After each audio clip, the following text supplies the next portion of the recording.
Near the end of the dinosaur age, long after most giants had already risen and vanished, the world created something unusual. Earth had been experimenting with size, shape, and survival for over 160 million years. Entire dynasties of dinosaurs had emerged, dominated, and quietly disappeared.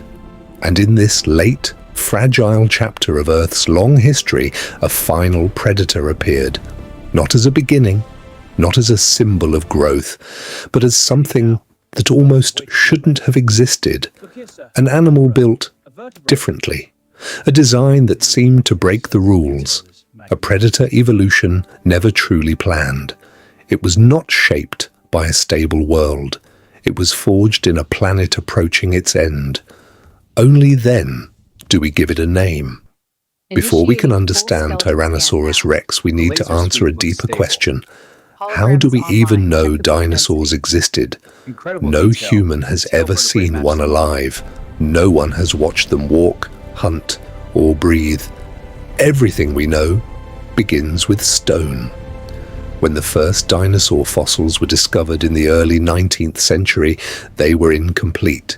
Teeth, fragments of bone, shapes without context. Early scientists tried to imagine the creatures behind them. The results were strange. Dinosaurs were drawn like giant lizards dragging their tails, slow, clumsy, almost lifeless. They were seen as monsters, not animals. But those early ideas weren't foolish. They were honest. They reflected the limits of the evidence at the time. As decades passed, more fossils were found. Skeletons became clearer, trackways revealed movement, bone structures hinted at posture, speed, even metabolism. Each discovery forced us to redraw dinosaurs again and again. Today, paleontology is one of the most data-rich sciences we have. Over 10,000 dinosaur fossils have been discovered, more than 900 species identified, and the number keeps growing. Between 2003 and 2022, scientists discovered around 45 new dinosaur species every year. Not because dinosaurs suddenly appeared, but because Earth reveals its secrets slowly, layer by layer.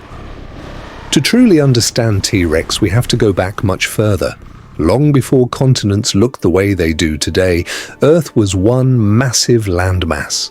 A world without oceans separating continents, a world of extremes, vast deserts in the interior, seasonal storms near the coasts, violent volcanic activity reshaping the planet. The first dinosaurs appeared around 230 million years ago during the Triassic period. They weren't giants, they were small, fast, and often overshadowed by other reptiles. The world was unstable. Mass extinctions had recently cleared space, and evolution was experimenting rapidly. Dinosaurs were just one group, trying to survive. Then, around 201 million years ago, everything changed. Massive volcanic eruptions reshaped the climate. Many dominant species disappeared, and dinosaurs, almost by accident, inherited the planet. This was the start of the Jurassic period, a greener, warmer world. Forests spread. Dinosaurs grew larger, more specialized, more confident. Some became enormous plant eaters. Others became powerful predators. This is the era most people imagine, thanks to movies like Jurassic Park. But here's the truth. The Jurassic wasn't the peak. The real explosion came later. Beginning around 145 million years ago, it became the longest and most dynamic chapter of dinosaur history. Continents began breaking apart, seas flooded inland regions, the planet warmed, flowering plants appeared, ecosystems transformed, dinosaurs adapted, predators evolved. This was the true golden age, and near the very end of it appeared something extraordinary. T-Rex was a late arrival. It lived only between 68 to 65 million years ago. Its reign was short but intense, and despite its fame, it never lived in the Jurassic. That iconic movie logo? Historically inaccurate, but it shows something important. We often compress millions of years into a single moment. In reality, dinosaur history was not one age, it was many, and T-Rex stood at the very edge of it all. Its world was smaller than you might think.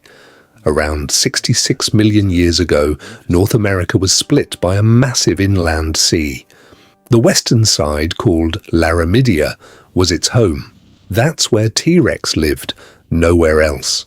Most fossils come from the Hell Creek Formation stretching across Montana and nearby states, and this place was alive, warm, wet, dense with vegetation.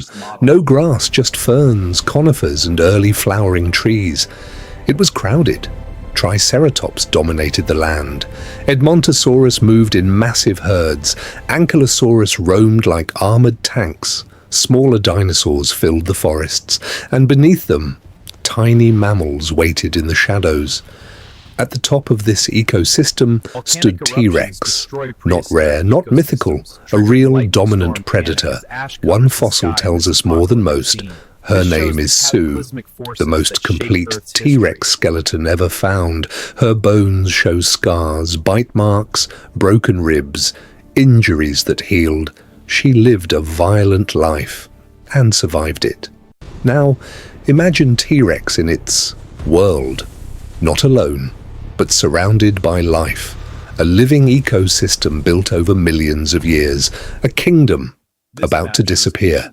Because 66 million years later, we are still losing ecosystems, not to asteroids, but to ourselves. Planet Wild segment continues, slightly refined but same meaning. Now, back to the predator.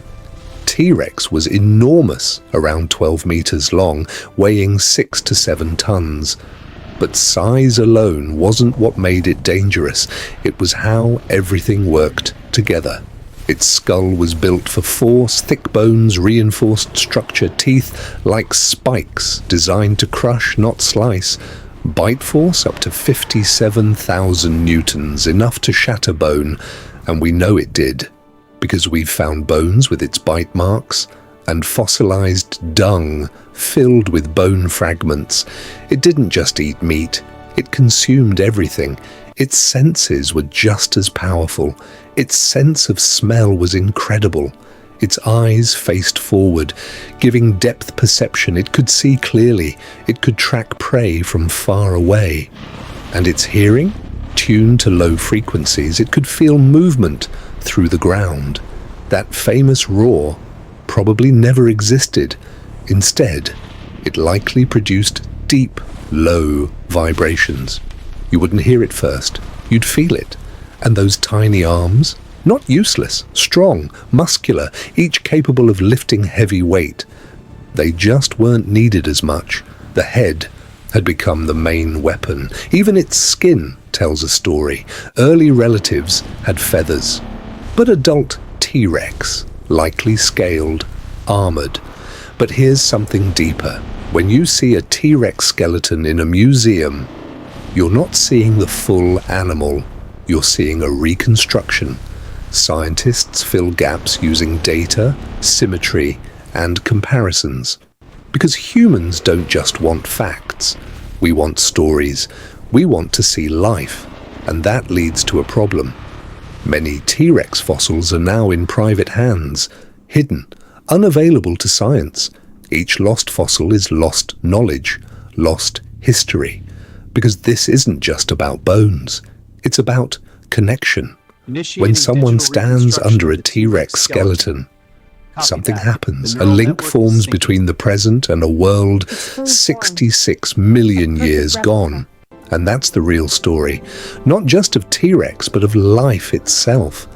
A story still being uncovered, still incomplete, still waiting beneath the ground.